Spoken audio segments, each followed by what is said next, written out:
అధికారం చేతిలో ఉందని రాష్ట్ర వ్యాప్తంగా వైఎస్ఆర్ కాంగ్రెస్ పార్టీ బరి తెగించి వ్యవహరిస్తుందని నెల్లూరు రూరల్ నియోజకవర్గంలో ఎంపీ ఆదాల ప్రభాకర్ రెడ్డి మరో అడుగు ముందుకు వేసి తెలుగుదేశం పార్టీ నేతలపై అక్రమ కేసులు బనాయిస్తున్నారని నెల్లూరు రూరల్ ఎమ్మెల్యే కోటంరెడ్డి శ్రీధర్ రెడ్డి తీవ్రస్థాయిలో ధ్వజమెత్తారు.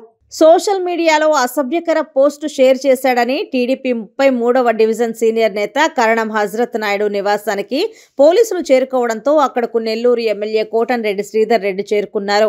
ఈ సందర్భంగా ఆయన మాట్లాడారు.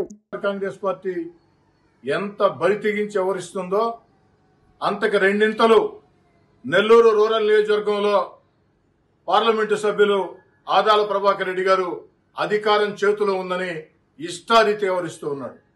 తెలుగుదేశం పార్టీ, జనసేన పార్టీ కార్యకర్తల్ని, నా శ్రేయోభిలాషుల్ని అందరి మీద ఇష్టం వచ్చినట్టు వేధింపులకి, కేసులకి పాల్పడుతూ ఉన్నారు. గతంలో ఏదైతే అనేక మంది నా వెంట తిరుగుతున్నారని పోలీసుల ద్వారా ఆదాల ప్రభాకర్ రెడ్డి వాళ్ళ బెదిరించినటువంటి తీరు, ఎస్సీ ఎస్టీ అట్రాసిటీ కేసులు పెట్టిన తీరు, పీడీ యాక్టులు పెట్టిన తీరు అందరికీ తెలుసు. అన్నిటికీ మించి ఏడాదిగా నేను వైఎస్ఆర్ కాంగ్రెస్ పార్టీకి దూరంగా జరిగిన తర్వాత ఏడాదిగా నా మీద అనేక రకాలుగా సోషల్ మీడియాలో ఇష్టారాజ్యంగా దుర్భాషలాడుతూ పోస్టింగ్లు పెట్టించారు. అనేక రకాలుగా, అనేక విధాలుగా నన్ను, నా కుటుంబ సభ్యుల్ని మానసిక ఇబ్బందులకు గురి చేసే రీతిలో ఆదాల ప్రభాకర్ రెడ్డి గారి అనుచరులు, ఆఖరికి ఆదాల ప్రభాకర్ రెడ్డి గారి అఫిషియల్ ఫేస్బుక్ లో కూడా ఇష్టారీతిన పోస్టింగ్లు పెట్టించారు. మేము ఎంతటి బాధేసినా ప్రజాస్వామ్యంలో ఎవరు స్వేచ్ఛ వారిది. ఎందుకంటే ఆంధ్ర రాష్ట్రంలో అయితే నిజమైన ప్రజాస్వామ్యం లేదు.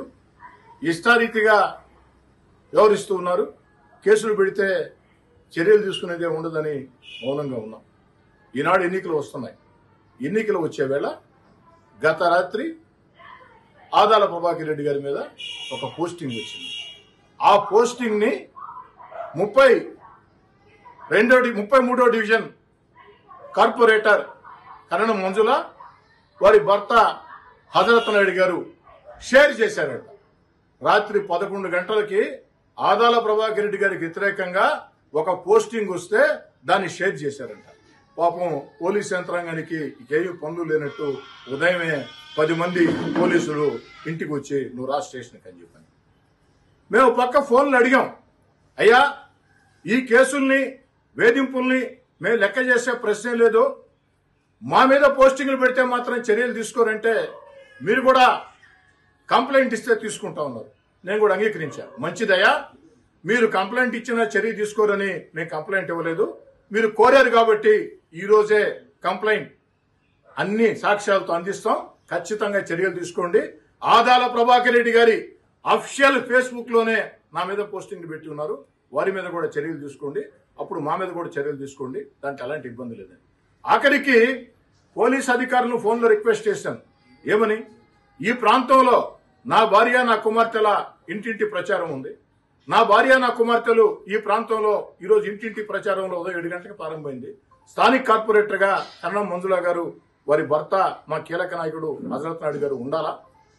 11:30కి అయిపోతుందంటే దానికి కూడా మీనమేషాలు లెక్కించి ఎట్టకేలకి నేనే స్వయంగా హజరత్ నాయుడు ఇంటికి రావడంతో పోలీసులు కూడా అంగీకరించి 11:30 రమ్మన్నారు. తప్పకుండా 11:45 కల్లా 11:40 హజరత్ నాయుడు ఉత్తరం పోలీస్ స్టేషన్లో ఉంటాడు. పోలీసులు చెప్తూ ఉన్న చట్టం అందరికీ చట్టం, చట్టం కొందరికే చట్టం, కొందరికి చుట్టం అంటే కుదరదు. మీరు అన్నారు లిఖితపూర్వక ఫిర్యాదు ఇవ్వమని, ఇస్తాం, ఖచ్చితంగా ఇస్తాం. ఆదాల ప్రభాకర్ రెడ్డి గారి అఫిషియల్ ఫేస్బుక్ లోనే మా మీద నెగిటివ్ పోస్టింగ్లు పెట్టారు నా మీద. కాబట్టి అందరి మీద చర్యలు తీసుకోండి, ఎలాంటి అభ్యంతరం లేదు.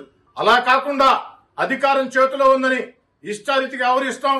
తెలుగుదేశం పార్టీ, జనసేన ప్రతిపక్ష కార్యకర్తలను లేక కోటంరెడ్డి శ్రీధర్ రెడ్డి శ్రేయోభిలాషులను ఇబ్బంది పెడతామంటే కోర్టులున్నాయి, సుప్రీంకోర్టు జడ్జిమెంట్ కూడా దీని మీద ఉంది. గతంలో హైకోర్టు దీని మీద ఏమి ఇచ్చిందో అందరికీ తెలుసు. ఖచ్చితంగా అక్రమంగా కేసులు పెట్టే పోలీస్ అధికారుల్ని న్యాయస్థానాల మెట్ల మీద నిలబెడతామని తెలియజేస్తుంది.